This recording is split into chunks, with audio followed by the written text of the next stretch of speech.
Tonight, in this edition of the 6 p.m. primetime newscast on Equinox Television, we take a look at the devastating consequences of the current crisis in the northwest and the southwest regions of Cameroon on the economy and also in markets here in the country's economic capital, Douala. The Cameroonian Employers Union, that is known in its French acronym as JICAM, has indicated that scores of companies have so far been adversely affected and thousands of jobs lost as a result of the Anglophone crisis. We tell you more in this edition of the news.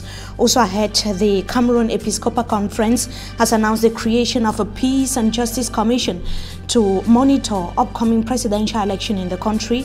Meantime, Professor Maurice Kamto of the CRM political party has so far presented the coalition of the various opposition parties and party leaders rallying behind his candidacy, but none of them is taking part in the upcoming presidential election in Cameroon. Those are our top stories. We shall be right back with the details. Stay with us.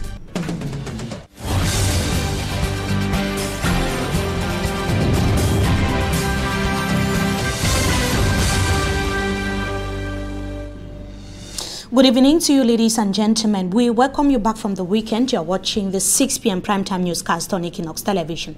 Let's begin right away in politics. The upcoming presidential election in Cameroon. We have less than 1 week to the start of campaigns as far as the 7th of October polls in Cameroon is concerned. Professor Maurice Kamto, presidential candidate of the Cameroon Renaissance Movement, that has pledged to put a lasting end to the Anglophone crisis once he becomes president of the Republic of Cameroon. Professor Maurice Kamto was speaking in a press conference this afternoon in Yaoundé, said that his first trip would be in the northwest and the southwest regions of the country, where he is going to be bringing messages of comfort, rebuild destroyed houses and ensure the safe return of those in bushes and those that are currently seeking refuge in Nigeria. He was speaking as he unveiled the list of parties and personalities who decided to rally behind the CRM. They are the MPCN of Paul Erikinge, the DNR of Abel Zongang, leader of the Democratic Liberal Party, Pahami Zache of FSN rather, a West Regional faction of the Union de Population du Cameroun, Association of Dockers in the economic capital, Douala, André Blaise Esama, who is a vice president of the PADEC, or rather, who is an actor of the civil society and also the vice president of PADEC, who resigned weeks ago from the said political party. Professor Maurice Kamto indicated that his party is open to receive any other person that is willing to support his candidacy ahead of the 7th of October presidential election in Cameroon. And what is the church doing as far as the upcoming presidential election in Cameroon is concerned? The Catholic Church has maintained that it has no preferred candidate vying for post of president, but encouraged Cameroonians to vote for a leader that is going to be solving the social, economic and political crisis rocking the country at this point in time. His Lordship Samuel Kleda, who is the president of the National Episcopal Conference, read out these criteria while presenting a pastoral letter to the press that was in the city of Douala today. The president of the Episcopal Conference in Cameroon said that the Anglophone crisis is escalating as a result of injustice and bad governance. Details in this report. C'est la campagne. On choisit les moyens pour faire campagne. The Archbishop of the Metropolitan Archdiocese in Douala, His Lordship Samuel Kleda, has said that results of the U.S. election monitoring structure, which gave CPDM candidate Paul Biya an 81% victory in the upcoming presidential election, is a campaign strategy. Chacun veut mettre toutes les chances de son côté. Alors, si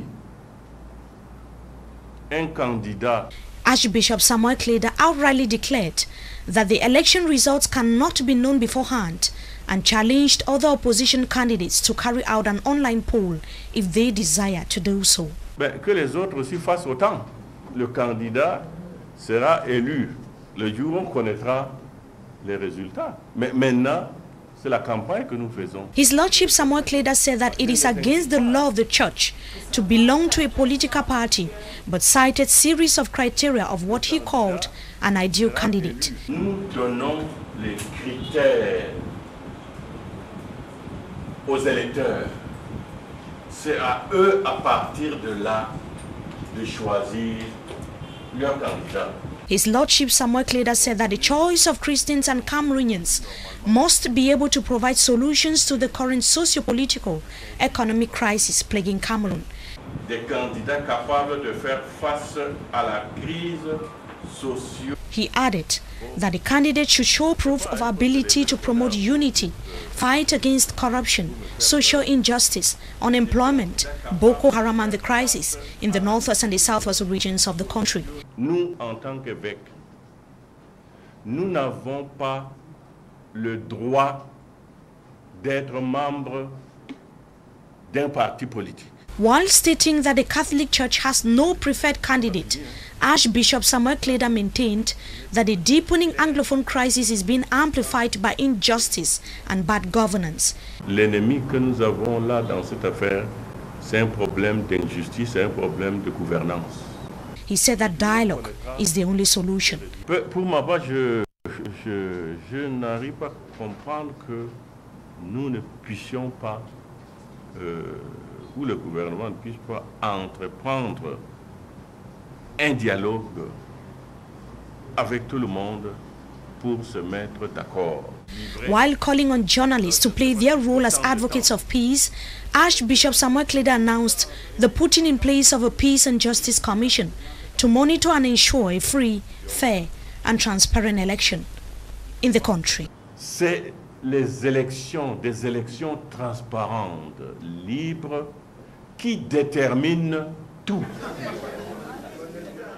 And it should be noted that the Archbishop of the Metropolitan Archdiocese in Douala, His Lordship Samuel Kleda, said that after a diagnosis was actually conducted, it was realized that Bishop Dieudonné Bokmis of Ezeka, that is in the Nyong and Kelly division, who died a few weeks ago, died a natural death. The prelate is going to be laid to rest this week in Cameroon. We, of course, will be telling you more on that in our subsequent newscast. Now we take a look at the devastating consequences of the Anglophone crisis on economic activities here in the economic capital, Douala. As we said earlier in this newscast, business persons in some parts of the city, precisely in markets, who say that sales have dropped drastically as a result of the current crisis that is deepening. They have launched a call on the government to quickly resolve the crisis before the effect drops on them. Simanjika Gebre visited some markets in the city of Douala. He tells us more in the following report. It is a normal atmosphere that reigns at the Sandanga market, where mostly perishable goods like tomatoes, green pepper and spices are being sold. Notwithstanding this peace that reigns, the Anglophone crisis is having a great impact on their sales. The way we were selling before and now is low. Things are very bad in the market because buyers are no more coming. At first we were selling, people were coming from north and southwest to come and buy. That we are going enough to our activities and everything was going well. Since the crisis, things has been very tough on our side. Not only because people are here much, but there is no money. Everything is very bad, so we can't really cope with the situation. We are not coping here in Douala. More people were coming southwest and northwest to come and buy. They are no more coming even. I have a customer who was coming from Limbe, 15,000 just for a week. But now I cannot afford for that 15,000 again because she's no more coming again. This businesswoman further calls for the reinforcement of security and more still the end to the crisis. Security people, they think that's another one too. Now thieves are outside too much. You cannot even know who is a thief and who is not a thief because everybody is everywhere. But the thing is that, please, we should look for a way and try to stop this thing because things are really bad on our side. We the people doing business. The story is not different at the Mbopi market that deals in mostly wholesales. At one of the sales points where artificial hair are being sold, the sales has drastically dropped since the crisis started 2 years now. Hard time we are experiencing, something like bad market now. Market is not turning like before. Before I know that many of my customers, they used to come from many places now. But since that problem of this Anglophone, so that thing is disturbing.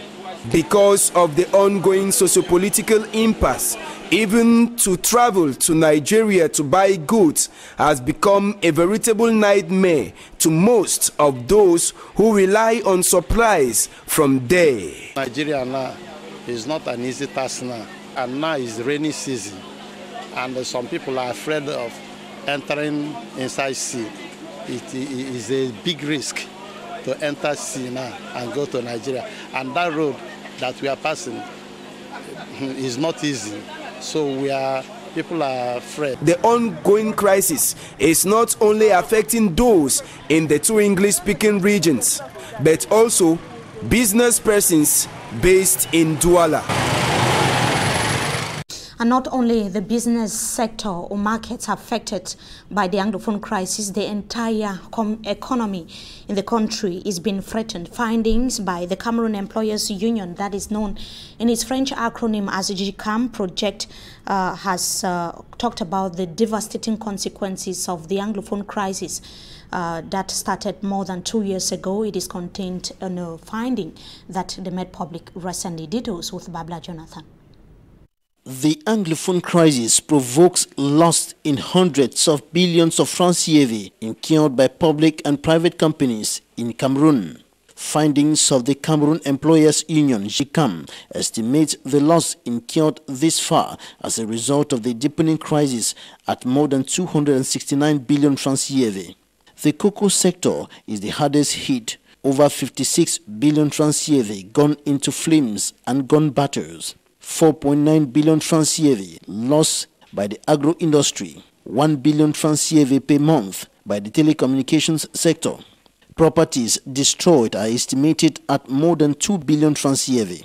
Over 6,424 employees have lost their jobs in the agro-industry alone, and 8,000 jobs are threatened in the informal sector. The Anglophone crisis is fast bringing the country's economy to its knees. And for more than €1, 8 months now, the several activities, that is the business, academic and transport sectors, are being greatly affected. Particularly on Mondays being observed as Ghost Town Day in the northwest and southwest regions of Cameroon. This Monday was not an exception in the town of Limbe, Boya, Bamenda, Kumba, and major cities and villages in the two Anglophone regions of the country were today hit by Ghost Town. Several activities were equally paralyzed as a result of the situation that has been going on for close to 2 years now since the Anglophone crisis escalated. On to something else before we take you to the second part of this newscast. A large consignment of expired products has been seized and incinerated by administrative authorities in Tui, Mbam and Kim division of the Central region of Cameroon. The good worth millions of francs CFA were confiscated from businessmen. Details with Innocent Aze. This large consignment of expired products was seized from businessmen and incinerated by authorities in Tui in the Mbam and Kim division of the Central region. An operation which, to the authorities, aims at protecting consumers' health and ensuring the market is free from dangerous goods.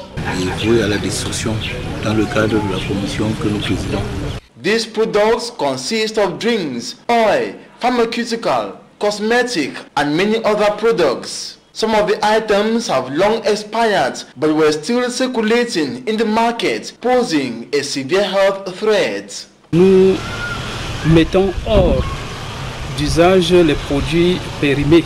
According to the divisional delegates of commerce, the operation will continue until its objectives are attained. Effectivement, cette logique.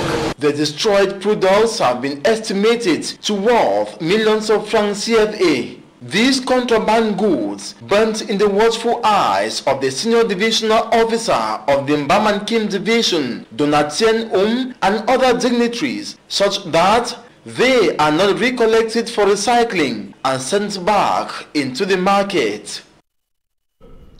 And that brings us to the end of this first segment of the news. Time for us to meet our guest tonight. We shall be right back. Stay with us. Don't go away.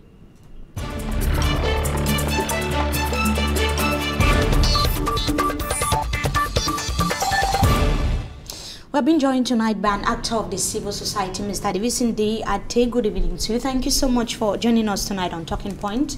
Good evening to you, Mimi. Glad to be here. Thank you so much for joining us tonight. We are going to be talking about opposition coalition, the outing of the president of the National Episcopal Conference, and of course, the U.S. Election monitoring structure that has so far foretold that the head of state is actually victorious, is going to be victorious in the upcoming presidential election in Cameroon. We begin with the outing of the CRM presidential candidate, Professor Maurice Kamto, that has finally unveiled the coalition that is going to be rallying, or those that are going to be rallying behind him without a single contender on the list. What is your reaction as far as that is concerned? Well, my reaction is that would have been very good news. It's nice because the too many parties in Cameroon is a joke, and if they could come together, it is worth it. But then when we say come together, we mean parties that are worth it, that have members behind it. All the small parties, everybody who has gone and made himself a party now coming together doesn't really cancel, doesn't really give it weight. And it is sad, but I think the country as a whole, or people who want to participate in the elections, would have been very glad if the big parties, the powerhouse, the people who have made names for themselves, Cabral Divi, Akere Muna, and so on, had joined together and chosen a single candidate who could challenge the juggernaut, incumbent Paul Biya. But we see some important political figures in Cameroon, like Paul Erikinge of the MPCN party, and also Abel Zonga. Yeah, they have the political weight to create an impact. They are names in themselves, there's no doubt about that. But their parties as such really does not have a following. I don't know how much we can count by way of their members who would actually go and vote and make a difference. It's still very nice to know that at least they have given up the idea of challenging to make 22 parties contesting for the presidency and will want to join with somebody else. But how many followers have they got? Not really anything to talk about. Now, you've talked about the importance of a coalition, how it can help possibly guarantee change that many Cameroonians are demanding for. The question now is, what, according to you, could be impeding the putting in place of this coalition, opposition party leaders coming together as one? Selfishness, egoism. They want all to become leaders. They want to make names for themselves. Some of them, I think, really are sincere and are not really in one with the current government. But others are really just substitutes for the ruling party. If I take the party of Gaga Arman, I think he's just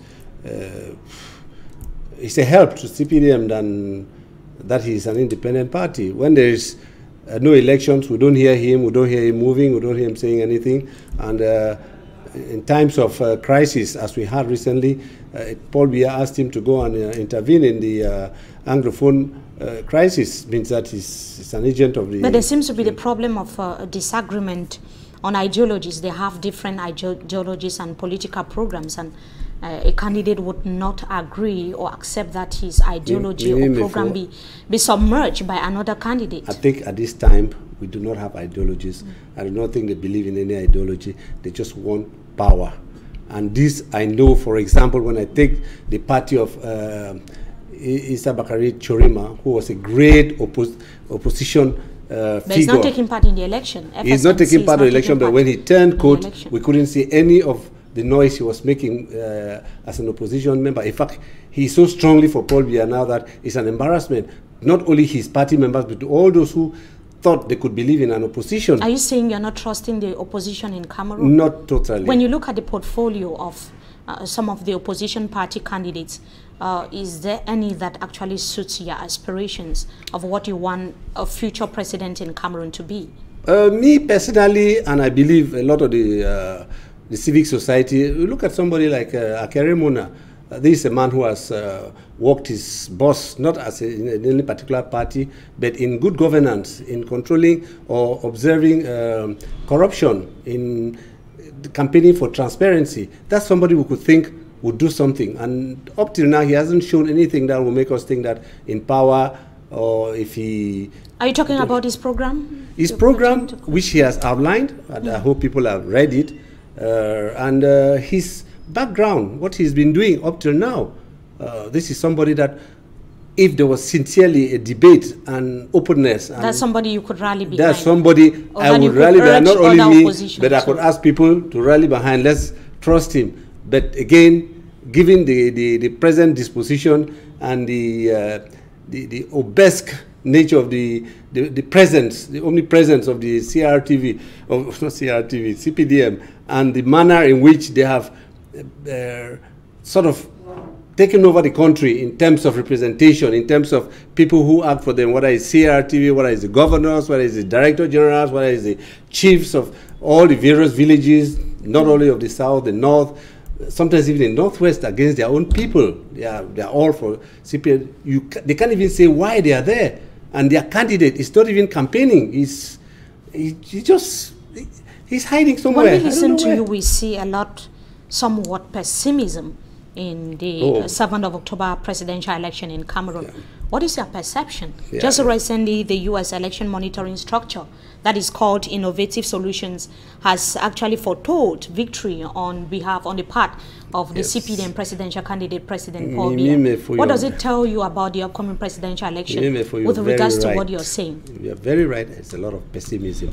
And I can tell you, just like those people, that we know the results before the time. This is no independent monitoring or an objective kind of guy who has got. You can't tell me today that 80% of the electorate would vote Paul Biya.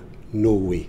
I mean, even if he scrapes, he is far less popular than he was even when the 1992 elections took place. And then to tell me that today he has 80%, no. I think this is a company that has been given their money. They have been asked to work for the CPDM. And I think there are rumors. I don't want to say it because I don't have any proofs whatsoever. But that this is a relation of Atanganji who is been given some money and is making this... Purportedly, because the minister is yet to react to that. No, we wouldn't expect him to react to that. There are no concrete proofs that is related to him. Atanganji will never react to that, and he will never claim that he's doing that. But, I mean, there are people in the know who completely believe so. And I think by the way things have been going, the type of person he is, the way he has been doing things, me personally, I don't have any doubts that he has a hand in it. Now, we listened to the president of the CRM before we get to talk about the outing of the National Episcopal Conference in Douala today. He said that he would have loved to go closer to the people of the northwest and the southwest regions of Cameroon to unveil his economic, political, and social programs to them, tell them his promises that he is going to be fulfilling when he's finally elected president in Cameroon. But government officials have made us to understand that elections will be taking place in all the 360 councils across the national territory. And an opposition party is making us to understand that he cannot go to those regions. He's being realistic because of the security situation. He's being How realistic. do you foresee the election period, the campaign realistic. and election in the two Anglophone regions of Cameroon? He's being realistic, and he cannot risk his life. He cannot risk the life of his supporters to try to go into those regions. There is no security there. And as the people who are fleeing, I hope you saw what happened over the weekend, where the governors of both regions are begging the people to stay. And he's not asking the people, really, why are you going away? Because if you ask them, as indeed I have, they tell you they're running away from the army. We've been telling them all along, don't put armies in these places. The southwest elites, when they had their conference, or what they call it in the southwest, they asked for the government to send in more troops. These guys are killers. That's the way the population No, they are there. sees The government them. says that they are there to protect the population from harm. They are not protecting the population. They are not. Let them open their eyes. Let them see. They are killing innocent people. Yes, there are radicals. There are people who are shooting guns all over the place, but they are not targeting them. They have no strategy for getting them. When they shoot here, the army hears about it, they come in there and they shoot anybody. So the lives of civilians, their lives are not secure. Now, the National Episcopal Conference, before we go, has actually announced the creation of a Peace and Justice Commission to monitor the upcoming presidential election in Cameroon and ensure that it is free, fair and transparent. What is your reaction to that? Is that a positive move? As a Roman Catholic, I think that's a very positive move. I believe in them. I'm sure of their sincerity, and that's what they will do. But the powers that be will not let it happen. the politicians that be will not let it happen. What do you mean that they will not let it happen? Will Ekema allow the Peace and Reconciliation Committee to operate? Would Okala Bilai accept them to operate? Would Atanganji give them the necessary mandate and protection for them to operate? Why would they operate? They cannot. The Samuel Kleda. It's going to be national territory, not in the Anglophone regions. Yes, national territory, but okay. The trouble is in Northwest and Southwest, and they'll come and hold their meetings in Douala and in Yaoundé. Oh, that's a joke. Thank you so much, Mr. Davidson de ATEH, for joining us tonight on Talking Point. We hope to have you some other time again. Thank you so much for your time. To our viewers, yes. It was equally a pleasure having you with us in this edition of the Prime Time 6 p.m. newscast on ETV. Wishing you a blessed stay in the company of our programs. Until we meet again, goodbye.